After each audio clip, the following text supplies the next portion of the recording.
మాట్లాడితే ప్రతి ఒక్కరు బాబా గురించి మాట్లాడేటప్పుడు ఈ మధ్య సాయిబాబా ముస్లిం దేవుడు అని చెప్పేసి బాగా చెప్తున్నారు అందరు బాగానే.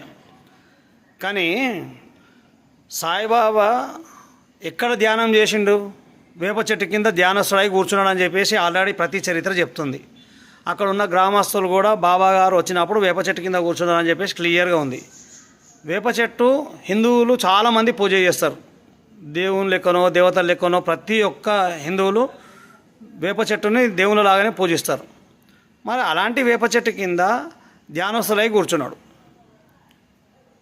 తర్వాత ఆయన షిరిడి నుంచి వెళ్ళిపోయి మళ్ళీ రెండోసారి షిరిడీకి వచ్చినప్పుడు కూడా ఖండోబా టెంపుల్కే వచ్చిండు. ఖండోబా టెంపుల్ దగ్గర చెట్టు పట్టుకొని నిలబడితే లోపల ఉన్న పంతులు అరే ఈయన పాత ఇంతకుముందు ఉండిపోయిన ఆ మహాత్ముడే అని చెప్పేసి ఆ సాయి అని పిలిచిండు. అప్పటి నుంచే సాయి అన్న పేరు ఎవరు అడిగినా అని కూడా ఆయన నన్ను సాయి అని పిలిచిండు. మీరు నన్ను సాయి అని పిలవండి, ఆయన సాయి అని పిలిచిండు కాబట్టి మీరు సాయి అని పిలవండి అని చెప్పిండు. కానీ నేను సాయిబాబాని నేను సాయిని అని చెప్పేసి ఆయన ఎవరికి అని చెప్పిండా? అక్కడ వేప చెట్టు కింద ధ్యానస్తుడై కూర్చున్నాడు. వేప చెట్టుని హిందూసే పూజిస్తారు కదా. ఇక్కడ ఖండోబా టెంపుల్కే వచ్చిండు. ఆ పంతులు కూడా యా సాయి అని పిలిచిండు మహాసపతి. నెక్స్ట్ ఎప్పుడైతే షిరిడీలో ఆ రోజులల్లా కంటిన్యూస్గా నాన్ స్టాప్గా వర్షం పడింది. మొత్తం ఎట్లా అంటే మొన్నటిదాకా మన తెలంగాణలో ఫుల్ వర్షాలు పడి నాన్ స్టాప్ ఒక 2 నెలలు కంటిన్యూ వర్షాలు పడి ఎక్కడ చూసినా బురద నీళ్ళు ఉండే. సేమ్ అట్లనే ఆడ కూడా నాన్ స్టాప్గా కంటిన్యూ ఒక వారం 10 రోజులు వర్షం పడేసరికి అందరూ ఇళ్ళకి బయటికి రాలేకపోయారు. అయినా కానీ కూడా బాబా గారు వేప చెట్టు కింద ధ్యానస్తులై కూర్చొని ఉండే. వర్షం తగ్గిన తర్వాత అందరూ ఇళ్ళలో నుంచి బయటికి వచ్చిన తర్వాత చూస్తే బాబా గారు అక్కడే ధ్యానంలో కూర్చొని ఉన్నారు.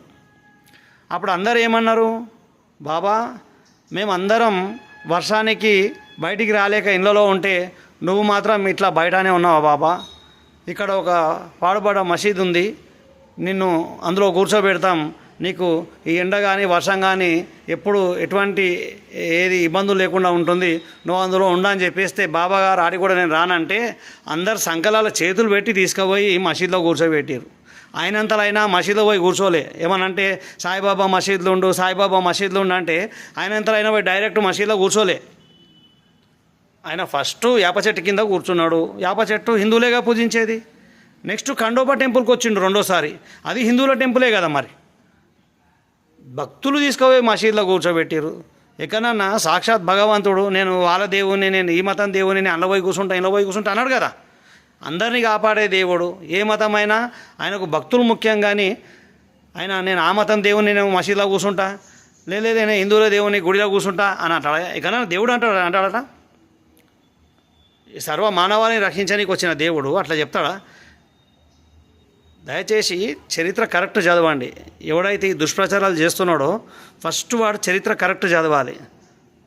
వాడు చరిత్ర చదవకుండా వాడు ఏదో యూట్యూబ్లో రేటింగ్ కోసం వాళ్ళ ఏంటంటే ఈ దుష్ప్రచారం చేయడం వల్ల వాళ్ళకి ఏం లాభమో నాకు తెలియదు. కానీ ఉన్నది చెప్పాను అంతే, తప్పేం చెప్పకండి, ఉన్నది చెప్పరు.